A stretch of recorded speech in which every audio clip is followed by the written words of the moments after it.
Hey, you guys, Robin Miller here. I am late and I'm so sorry, but I wanted to make this perfect for you. So I was trying to get the overhead camera. My phone kept falling out.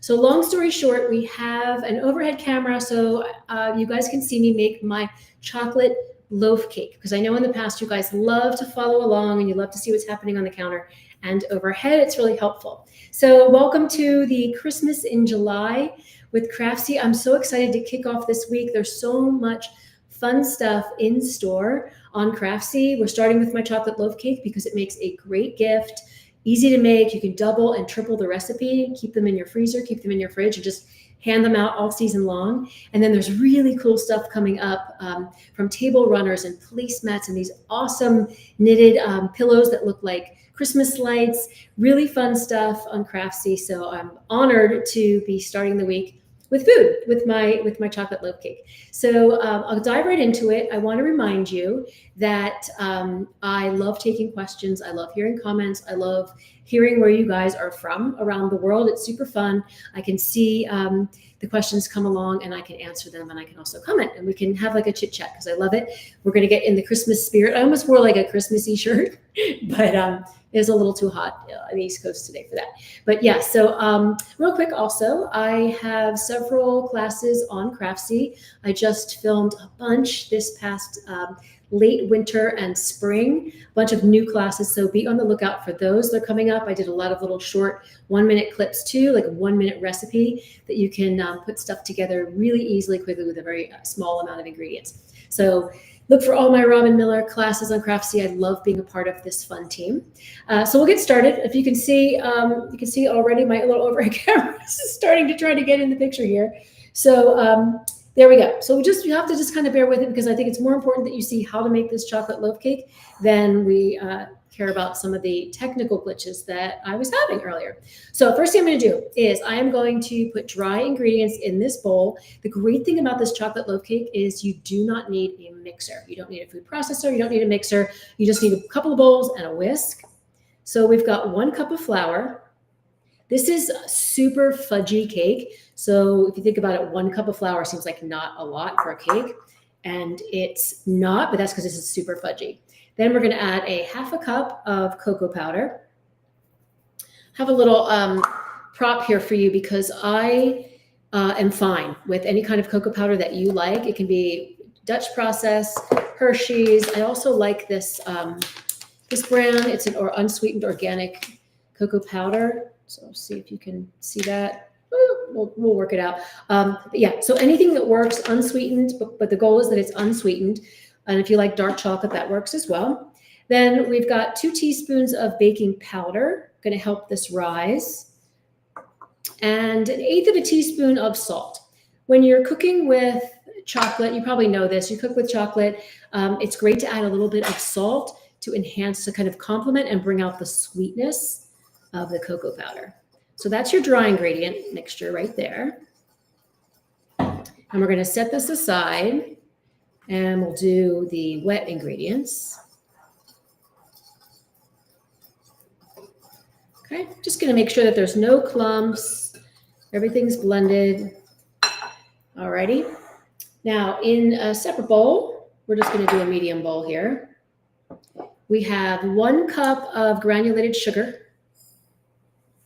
And if you can see, I got the unprocessed.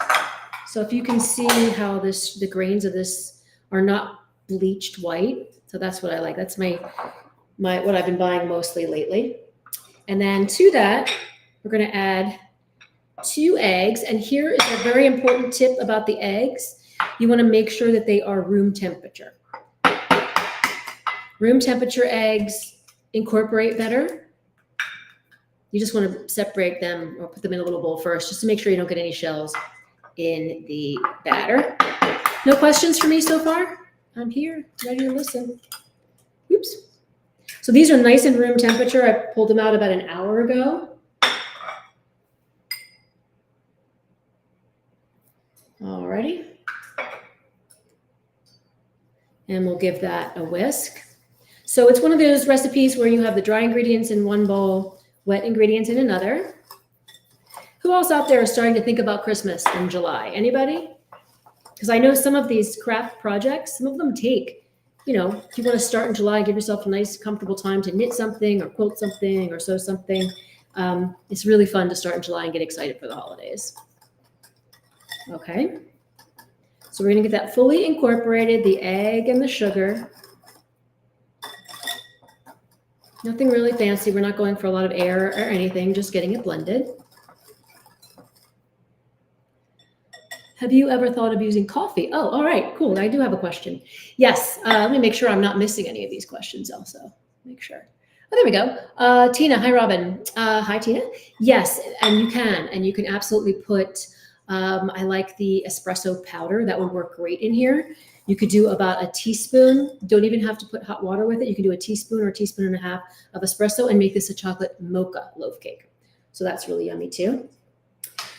Okay, then I have a stick of butter melted. So it's melted and cooled. So however you want to melt it, you can melt it in a little saucepan over low heat. You can put it in the microwave on a low setting. I have a soften melt setting on my microwave that I like to use just to make sure it doesn't bubble over and spit all over the inside of the microwave.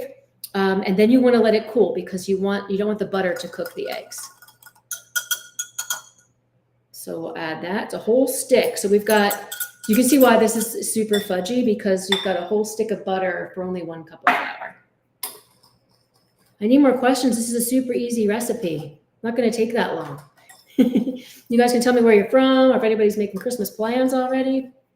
This time of year, I start to really crave the cold weather. I don't know about you guys, but I really like it cold.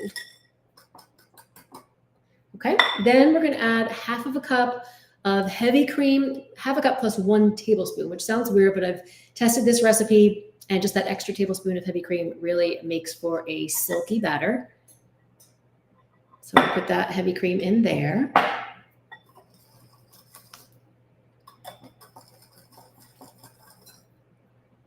That's that. Mix, mix, mix.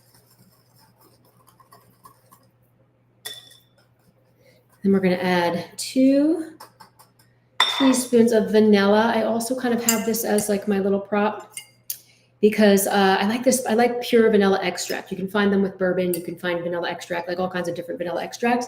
But I like the just pure vanilla extract without the bourbon. Here, I'm fixing this camera up top here so you guys can see. So you're not looking at the floor.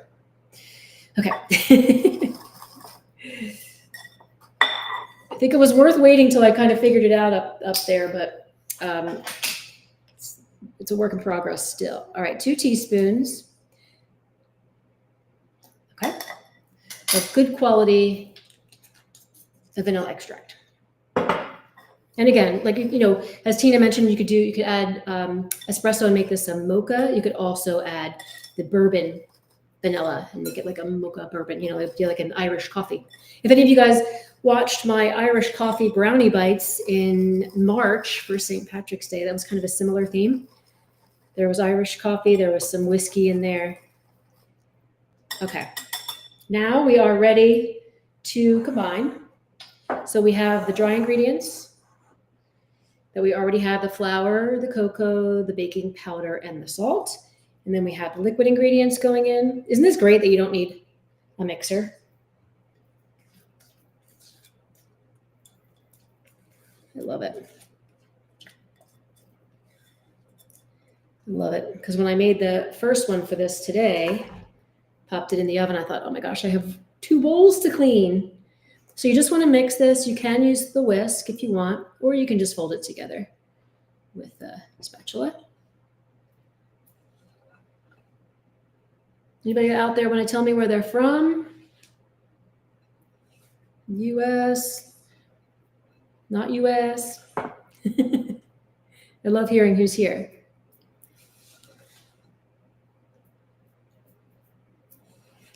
Okay. Just not going to overmix it. I just kind of folding it together.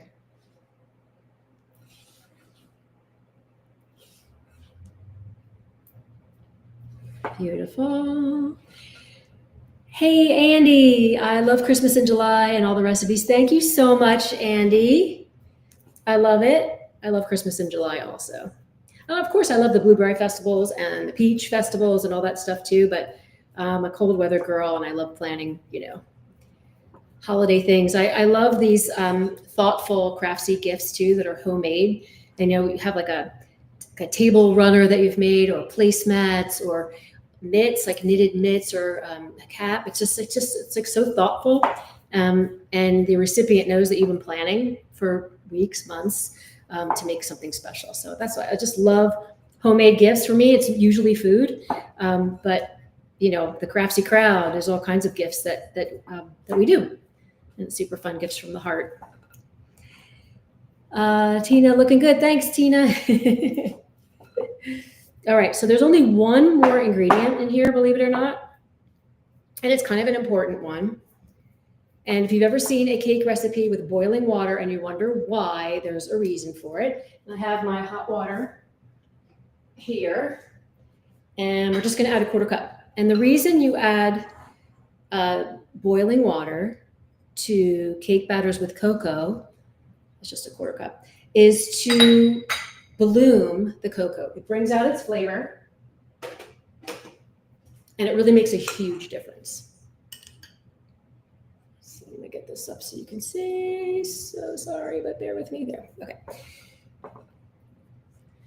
So we just want to kind of fold the boiling water in. It's the last step because once you add it, it's going to start activating the baking powder, and you don't want, you kind of want to act quickly and get it right to the oven after this. You don't add the boiling water in and then let it sit around.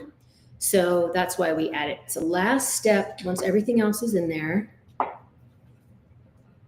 And we're just going to get this into be a smooth batter. And at this point, I don't use a whisk because I feel like a lot of the batter gets stuck in the whisk. So just use your spatula, fold it in. Columbus, Ohio. We've got people. Okay, we got Denise from Chicago. Right on. We got Rod from Canada. Mary from Texas. Welcome, welcome. And Mary says, yes, I prefer the cold weather months too. I love it. Oh, I just love it. I like good thunderstorms too. And I think it's really dark outside. And I think we're about to have a storm. But yeah, I love when I need a coat, some turtleneck, boots. Linda from Columbus. My brother went to Kenyon. He went to school and lived in Columbus for a long time. Tacoma. I think that's Tacoma, Washington. Hudson Valley, New York. Love it. Beautiful. I'm sure it's cooler up there in Hudson Valley. All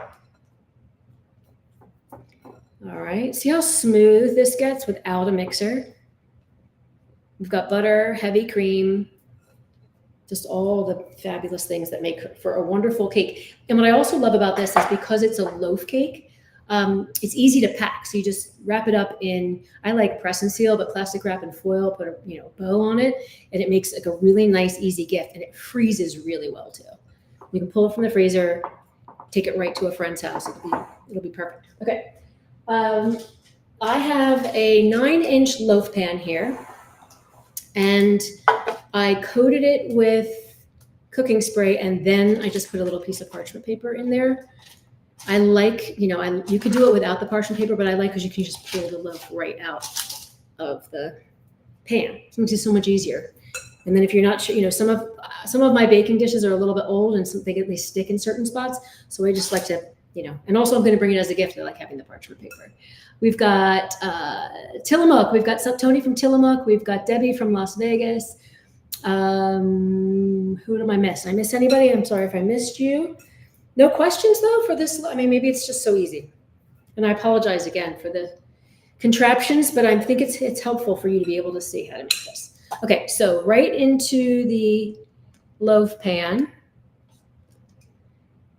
And don't forget that boiling water. I almost forgot it earlier today because it's kind of not something you have out. It has to be hot. So don't forget that it's the last step. It's like when a recipe tells you to save pasta water, and then you're like, oh, I drained the pasta already. I don't know if you guys ever do that, but I now keep a ladle in my colander so I never forget to save pasta water because it's really an excellent way to make sauces. Beautiful. See, it's like creamy and thick, very rich and fudgy. I'm just going to kind of smooth the top, make it like an even surface. And then what I like to do, just to make sure there's no air bubbles, is just give it a little tap on the counter, make sure there's no air in there. We've got, Andy, can you add Bailey's? I think that's what that says. Yes. Oh, and somebody's from Staten Island and California Bay Area. Yes, you could absolutely add Bailey's. What I would do, though, so that it's not too liquidy, I would take out the tablespoon of, there was a half a cup plus 1 tablespoon of heavy cream. I would take 1 tablespoon or 2 tablespoons out of the heavy cream and replace it with the Bailey's. It would be a fabulous addition. I love that idea. Love, love, love, because chocolate and Bailey's have a natural affinity. I love the idea. Just however much Bailey's you're going to put in, take out in heavy cream, and the recipe will be fabulous. This looks delicious already. Thank you, Paula from Chicago. All right, this is so easy. So then now it's ready to go in the oven, 350 degrees for about, the recipe says 40 to 42 minutes. It's really spot on. I started checking mine today at 35. It wasn't ready. It was still jiggly in the middle. So use a wooden pick, and I'll show you what it looks like finished. But you want to use a wooden pick for sure. And I know a lot of recipes like to tell you to pull it from the oven when the pick is clean. I feel like things are overcooked at that point. So I like to pull the cake or banana bread or whatever baked good I'm doing out when there's little moist crumbs. I'll show you what that looks like. So we'll put this aside. We're going to bake this one, but I already have one baked. Right here. Look at that. It kind of collapsed a little bit because I put it cold. I wanted to get it cold and I did it too quickly. So don't do that. Let it cool in the pan for 10 minutes, take it out and put it in the, let it rest on the wire rack until it's cool all the way out throughout. So I'll show you what it looks like. So this is what you can see why I love the parchment paper, because you can just pull it out like that. But if it's stuck on the edges, simply take a little offset spatula like this. Mine isn't stuck, but if yours is, just do that. Offset spatula like this one. Make sure it's not stuck anywhere.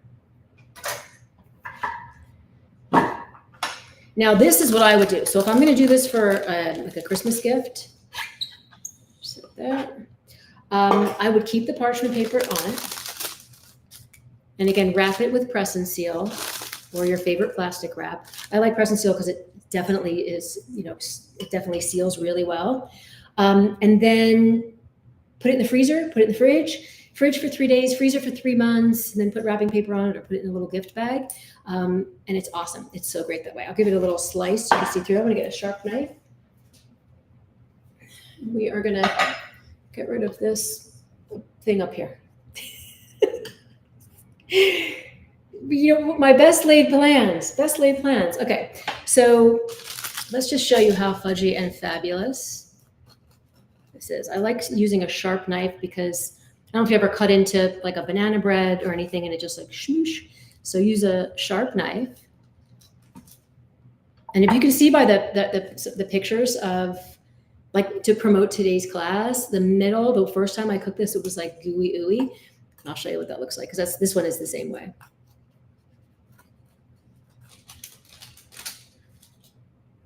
So some people like the outer pieces. I kind of like these fudgy middle pieces. Look at that. Looks just like the picture. This is my favorite part.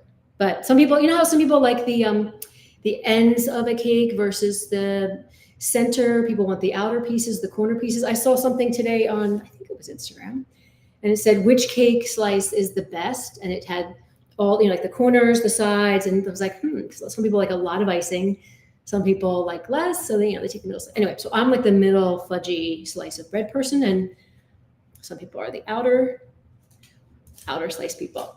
What other questions do we have? Oh, thank you. Thank you, Paula, again, for saying it looks delicious. Rod, a few chocolate chips would be a nice variation, very nice recipe you have created.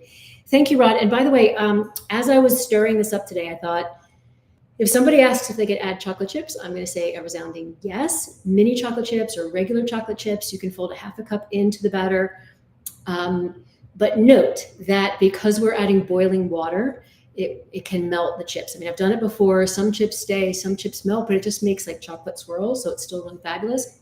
Or if you don't want the melted chocolate kind of swirled throughout, you can top, like after I put it in the baking sheet, after like here at this point, go ahead and sprinkle the chocolate chips, mini or regular. You can put walnuts on top, like whatever you think your friends and family are going to like. You can sprinkle on top, bake as directed, and then you've got that little extra, just a little extra fun topping on top. I did a banana bread yesterday with s'mores on top, so it was graham crackers, marshmallows, and like broken up Hershey bars, just all on top of the banana bread. So there's so many ways that you can spruce this up or make it something special for someone, like little mint Hershey's Kisses with chopped up would be fabulous. Get that little holiday vibe going with the mint.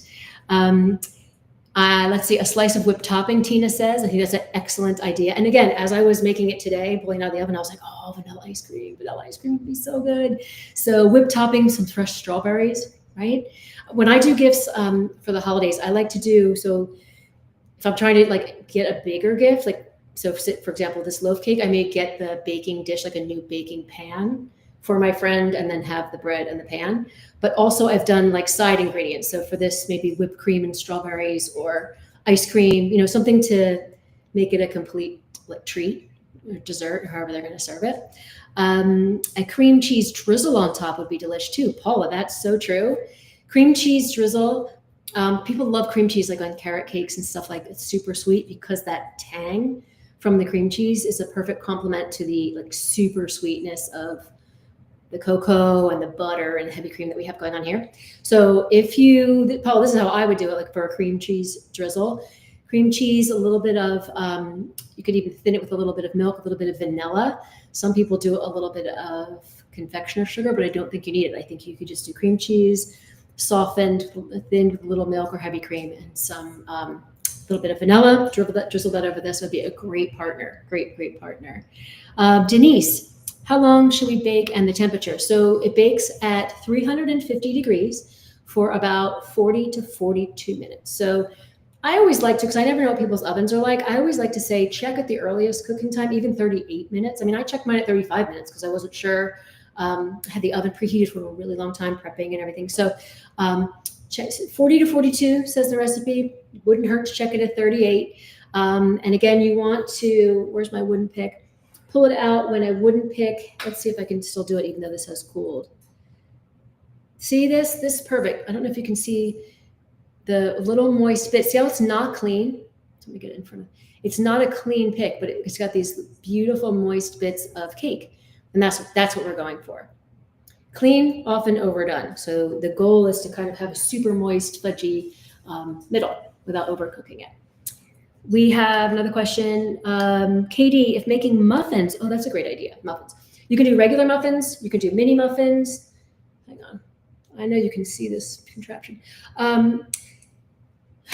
Typically, if you put this would make not a full 12 muffins. It would probably make 8. I mean, only fill your muffin tin about 2/3 full. So however many it makes, 8, 9, and then start checking it about 25 minutes. And they would make amazing cupcakes or muffins. And then you could do that cream cheese drizzle that Paula said, or some vanilla icing would be great on top, or just a simple glaze, or just a cupcake or a muffin. And for the mini muffins, start checking those at about 10 to 12 minutes. And you can make a bunch of little mini of these too, pop them in the freezer. That way you can pull them out and have them one at a time. They're so good. So delicious that way. Did I answer that question? Thanks, Andy, that it looks amazing. Katie, if you're making muffins, we already said that one. Yeah, so muffins. Oh, and we would want to, so 350 degrees, even though most muffins and cupcakes are 375, stick with 350. Start checking in about 25 minutes for regular size muffins and 10 to 12 minutes for the little ones. Again, it's always better to check before you think it's going to be done. Get that. I mean, if it looks jiggly, don't even bother with the wooden pick. But then if they look good and the top is starting to like crack a little bit, that's a good thing. Start checking with the wooden pick at that point. And when it's got moist bits coming out of it, where's my little prop again? That's cupcakes, muffins, and this cake, all the same. You want to go with a not clean pick, but crumbs on there. Carol, what makes a loaf cake moist and rich? Well, in this case, it was a stick of butter, half a cup of butter, and more than a half a cup of heavy cream. So we've got all that with only 1 cup of flour, half a cup of cocoa powder. So that's what's going to make it rich. I know a lot of times people ask me if they can lighten recipes. So can I swap in milk? Yes, you can, but it's not going to be rich and fudgy like this cake is. Half and half also works. But if you're going to be making cake and you're already using a half a cup of butter, you might as well just go for it, have the heavy cream. Get any leftover heavy cream, put it in your coffee the next morning. But I really, if you're going to go for a fudgy cake, and especially if this is going to be a gift for someone and you want to really impress them, then stick with the ingredients as listed. If you're trying to cut back on calories and fat because you're going to snack on it every night, then you could swap in half and half or milk, and just know that it won't be as, like this fudgy in the middle. Yeah, I love that. That's my favorite part, as you know, as I've said. How far in advance can you make before serving? Okay, that's a good question. Before serving, I mean, you can do just once it's cool, or you can even serve it warm. But if you want to prep ahead, you can wrap it up in plastic wrap or press and seal, something with a good seal. Put it in the refrigerator for 3 days or freeze for up to 3 months. You can pull it from the freezer, thaw it on the counter, thaw it in the refrigerator overnight. So you've got like 3 to 4 days if you're not going to freeze it, and 3 months if you're going to freeze it. So now that I'm going to have 2 on hand, I'm going to pop them in the freezer. I'm going to bring one to my son next week when I visit, and then I'm going to have another one for my other son when I visit him. So, and I can leave them in the freezer for however long, up to 3 months, and they'll still be fine, no freezer burn, and they're equally delicious. You can slice them frozen, and they're still really good with a little warm butter on there.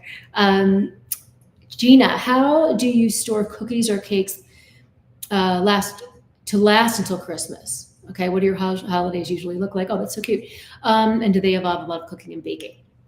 So I store my cookies, well, it depends. My cookies and cakes, I'm a big fan. It depends on the cake, but let's just start with cookies in a sealable container, like a Rubbermaid sealable container on the counter. If I make these chocolate chip cookies that are super moist, I don't put them in the fridge because then they would get all stuck together. And cookies can live on the counter, most of them.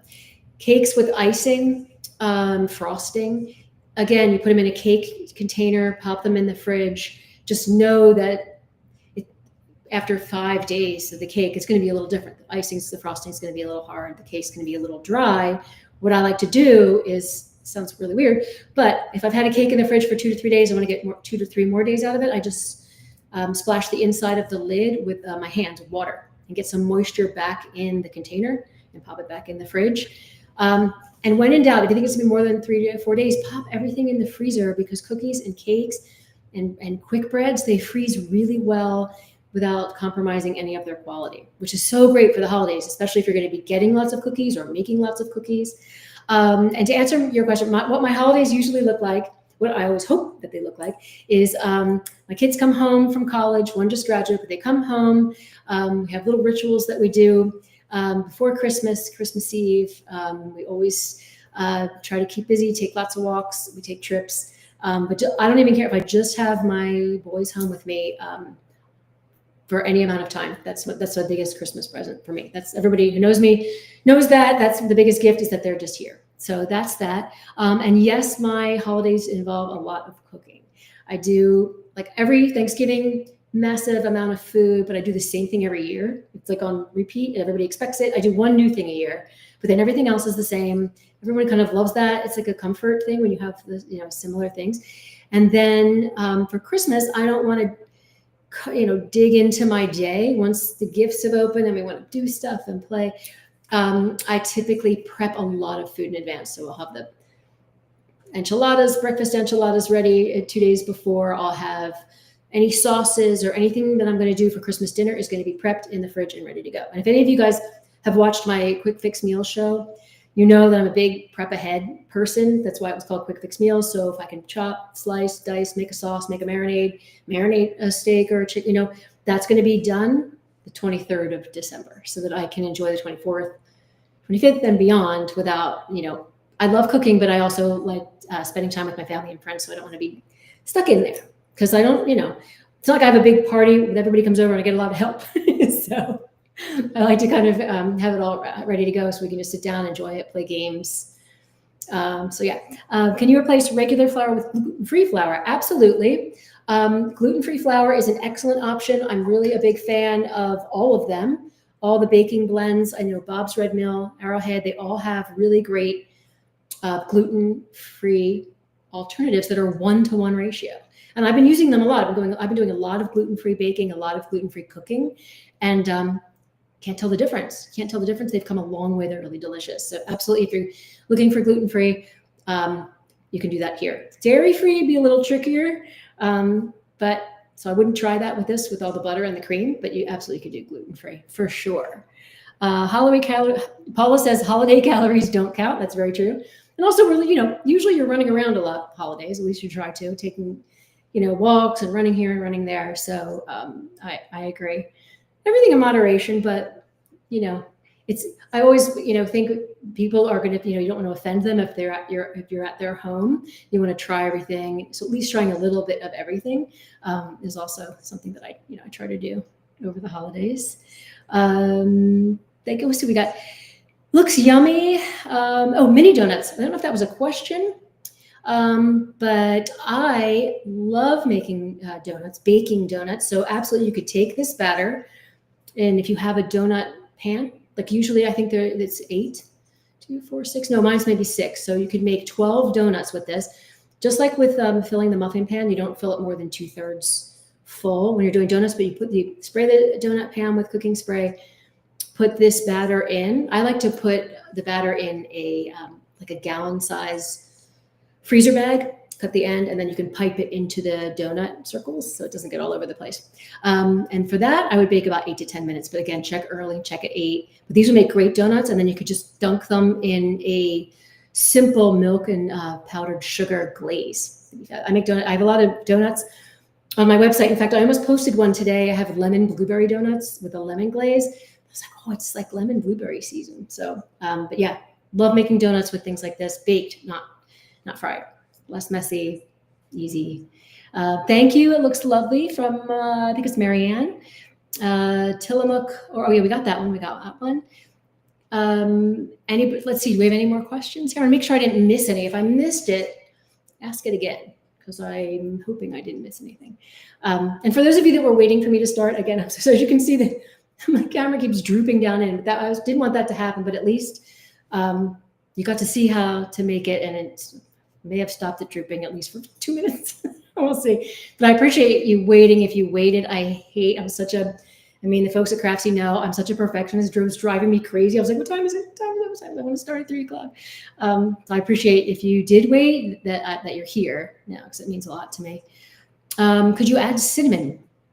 Tina says, I love adding cinnamon. I love adding just enough to not taste it. Does that make sense? Because cinnamon, that's why you see it in a lot of recipes where it's not a cinnamon cookie or anything. It's just enough to bring out the chocolate flavor and add warmth without tasting like gingerbread. Does that make sense?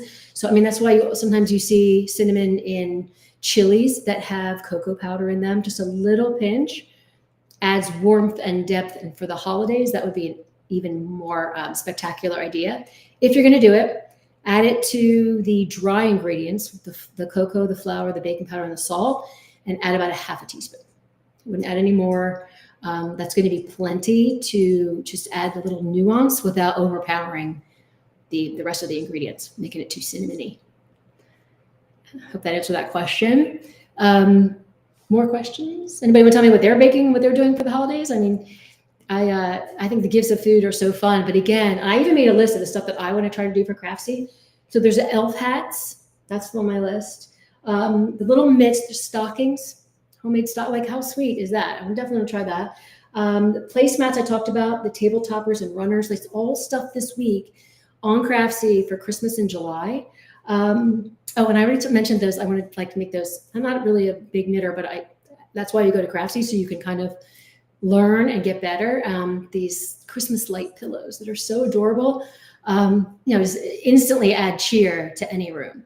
And I did see that for Christmas in July, we may already all know this because you're here, but it's 99 cents for a year for the membership to Craftsy, 99 cents. And apparently if you linger on the page long enough, it's 49 cents. So, you can't beat that for a year of crafts and cooking and inspiration and friends and these live events and stuff like that. I just think it's really cool. I'm happy to be a part of it. And as I mentioned, I shot three new classes just this spring. So Lots of new content, always, not just for me, from everyone. And so it's a lot to get inspired about, get us ready for not just the holidays, but for year-round fun. Let me see, make sure I missed questions. Any more, any comments, anything I missed about how to package this, how to store it, some swaps we could do, some enhancements, the chocolate, the nuts. Praying for a little cold weather. If I missed anything, if anybody, we end this and like, I wish I would have asked her. I always check the comments after, so you can comment. You can also, because sometimes this does run on Facebook. I check those comments. I'll check the Craftsy comments. And I also have a website where you can reach out directly to me there, robinmillercooks.com, and there's a contact page. You can fill that out and I will get it. Somebody just wrote me today, 2 people today, asking for a little bit of advice on certain things. So I check every day, I respond every day. So if there's something you wanted to ask and forgot, you can find me there. Or if there's other ideas that you want for holiday stuff, I have my favorite mashed potatoes and my turkey and stuffing and all that stuff. As we get into that part of the year and you need some inspiration, it's happy to share that as well. Let me say anything else. Thank you so much for all of you. Oh wait, fudge and dipping pretzels in the chocolate, also almond joy, which tastes really like a candy bar. That's so funny. I actually made, and thank you people that said, thanks, good, looks yummy. Thank you, lovely. I made homemade almond joys on my website. I have peanut butter pretzels dipped in chocolate. They're high protein. I add protein peanut butter powder to that. So yeah, it's great to have food that you can make at home that tastes like a candy bar that you can bring to friends. So the pretzels, like scoop peanut butter dunked in chocolate, I used to bring to my friends, bring to the track meets. All the kids love them. So yeah, food from the heart is what I love. But yeah, and I have the candy bar the chunky bar with the peanuts and the raisins. I have a version of that, a vegan version of that on my website as well. I love that one. I get excited just talking about, you can tell I kind of get excited. What is it, July? But I'm excited for all things to come as we get into the end of summer and fall and holiday. Did I miss anything? I don't think so. We got that. I'm not used to having, I'm looking all over the place, making sure I don't miss anything.